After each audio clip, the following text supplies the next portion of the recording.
Welcome back. If you just joined us, you're watching Nigeria Going Beyond Oil. Earlier in the program, we highlighted the potential and opportunities for the government to generate revenues from the country's non-oil sector. Now, true, boosting revenue through taxation is one of such opportunities. It is known to be a major instrument of economic growth for funding the government's budget. Well, Wale spoke to the man leading efforts to raise tax revenues, the executive chairman of the Federal Inland Revenue Service, Babatunde Fowler.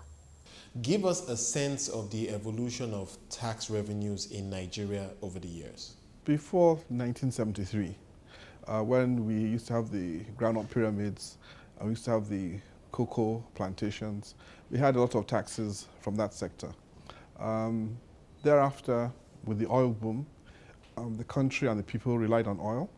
And so, of course, up until 2 years ago, the petroleum sector accounted for 80% of taxes, 90% of foreign exchange earned, and all the other sectors were sort of left abandoned. And we became a trading nation where we imported everything from toothpicks to matches to whatever you can think of. And so the industrial base that should have promoted employment and also accounted for tax revenue almost disappeared. But have tax revenues grown in line with economic growth? Well, in terms of when the oil price was going up, tax revenue went up because the taxes on petroleum products. And they accounted for the majority in terms of the area of growth.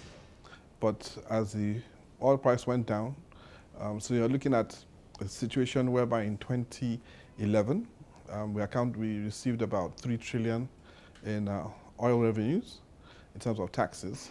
Now in 2016, we're budgeting under 800 billion, so that gives you an idea of the impact of tax revenue from one sector, which is oil. Where would you say we've had the most inefficiency in terms of tax collection? Tax administration basically is the responsibility of the state boards of internal revenue and also the Federal Inland Revenue Service. And so if those agencies are not efficient, regardless of the sector that seems to be booming, revenue won't grow. Like, for example, apart from maybe NNPC and other government-controlled sectors, we had a lot of companies in the oil and gas sector that didn't file returns, didn't pay taxes. So although you could experience an oil boom, you could experience a lot of activity and growth in the sector, if the tax administration for that sector is not efficient, then you will see equal growth. Can you compare Nigeria's economic growth with tax revenue growth in the informal sector? Well, let me try and answer that very carefully so people understand. Because of the type of political setup we have a revenue board at the center, which is the federal government, and each state has its own revenue board. So depending on the importance or the efficiency level of the tax administration board, either at the federal or the state, will also impact on how much revenue is collected. If I look at Lagos, for example, and we have a lot of people in the informal sector within the tax net. We grew the market or the tax net from about 224,000 to about 4.5 million. Now, out of that 4.5 million, maybe about 500,000 come from what we call the organized private sector and also government agencies. The other 4 million are from, in quotes, the informal sector. Can you compare Nigeria's foreign trade growth with the collection of tariff? Well, also Nigeria has a peculiar situation in that during the last administration, a lot of waivers were given, tax waivers were given. So although at that point in time, a lot should have come from customs, but because of the waivers, that was reduced. And then if you also think back, even under the military, when they had some economic policies that had to do with the importation of vehicles, and what simply happened was that everyone imported their car next door to Cotonou and then drove it through the bush or through the border. And so we created a situation whereby our neighbor made so much revenue from duty on vehicles that were for use in Nigeria. So what is the FIRS trying to do to change the situation? Can you share with us your growth targets?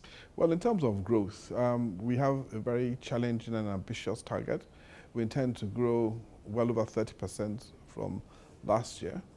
Some people might say, well, the economy is not as buoyant as it used to be.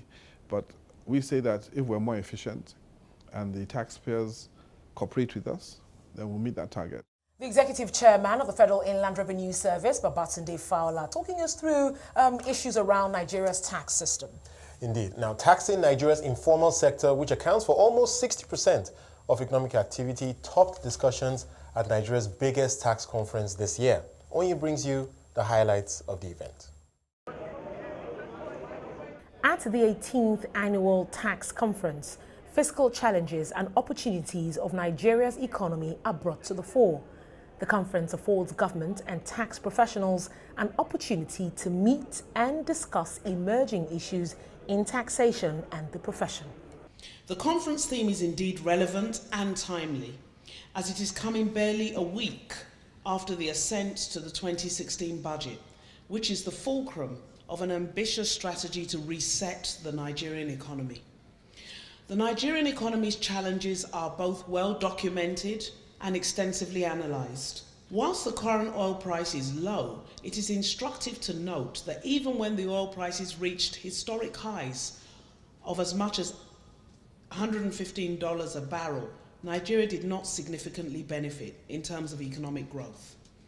This can largely be attributed to a number of factors, which include, but are not limited to, corruption, wastage, and inefficient spending, as well as revenue leakage. Oil revenue was an effective anesthetic that obscured the effects of fundamental weaknesses in our public financial management, which we must now address. Statistics from Nigeria's Federal Inland Revenue Service show that with a population of over 160 million people, there are only 10 million registered taxpayers in the country. This highlights the country's over-reliance on revenue from its oil sector, which contributes just 17% to the country's GDP, while overlooking the potentials in the country's non-oil sector. The theme has a clear intention of focusing on our present economic situation and apprise its fundamental challenges and opportunities for our tax system. The huge gap between tax collections and the quantum left uncollected year after year needs to be addressed if the nation must make meaningful and sustainable progress in the face of huge infrastructural gap she's currently faced with. It's acclaimed globally that taxation is an instrument of economic growth for funding the government's budget. Ensuring the same tool applies in Nigeria's economy tops discussions, with a focus on taxing Nigeria's informal sector. Now, when we look at Nigeria, the informal sector is said to constitute or be responsible for 58% of our GDP. And I've just given you a foundation as to where we are in terms of taxation of that sector. It is largely non-compliant. Why would some states not be interested in the informal sector? Number one, cost of collection is usually high when compared to tax yield.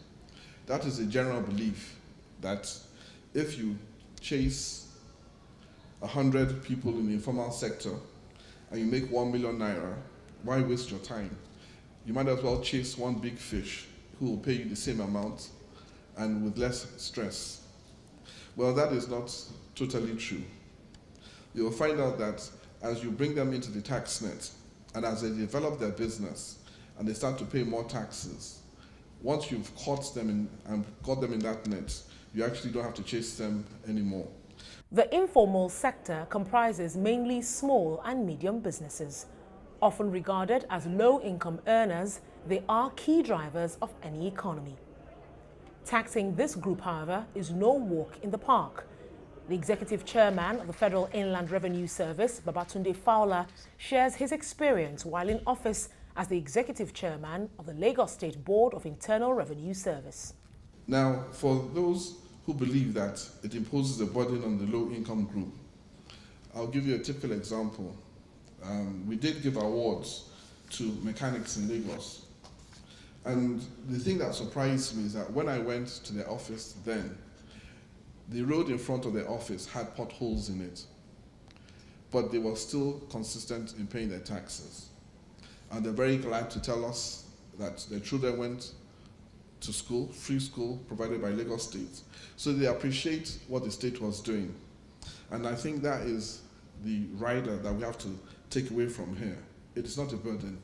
They are pleased to pay a little bit on their income as long as they receive services from the government in the place where they reside. Enforcement, no doubt, has an important role to play in ensuring compliance. Some, however, believe education must precede enforcement. Before you start to enforce, you first of all have to tell people what you are trying to enforce. You have to give them an opportunity to comply. You have to take steps to make it easy to comply. Enforcement really should only apply to those who do not want to play ball. Unfortunately, very often we think that we just flash and say you're supposed to pay your tax. You haven't paid your tax. Now we're going to come and enforce. There's a whole series of steps that need to take place. Having now taken steps as tax administrators to educate, to inform, to ensure that we engage them, and to even encourage them to understand their responsibilities, what they should do and what they should not do. Then even after saying all this, and now they now know their rights and duties and their obligations to the government. I mean, if after all said and done, such people or such person has chosen not to be a good citizen, then the next thing to do is to carry out an enforcement of the law, which is part of the tax administration process. In the end, it all boils down to implementation of resolutions made at the conference, be it increasing IGR by taxing the informal sector, making tax payments easier, adopting a presumptive tax regime in the informal space, or reviewing Nigeria's tax laws, amongst others, all in a bid to diversify Nigeria's source of revenue. You know, it's really interesting to hear about all the elements that need to really come together. The educational aspects and, of course, just the focus on the informal sector from that very enlightening pack that you put out there. And then, of course, education topping the list. It is something that must be pursued at this point in time. Well, Nigeria sure does have a lot of ground to cover in boosting its internally generated revenue. Is it doable?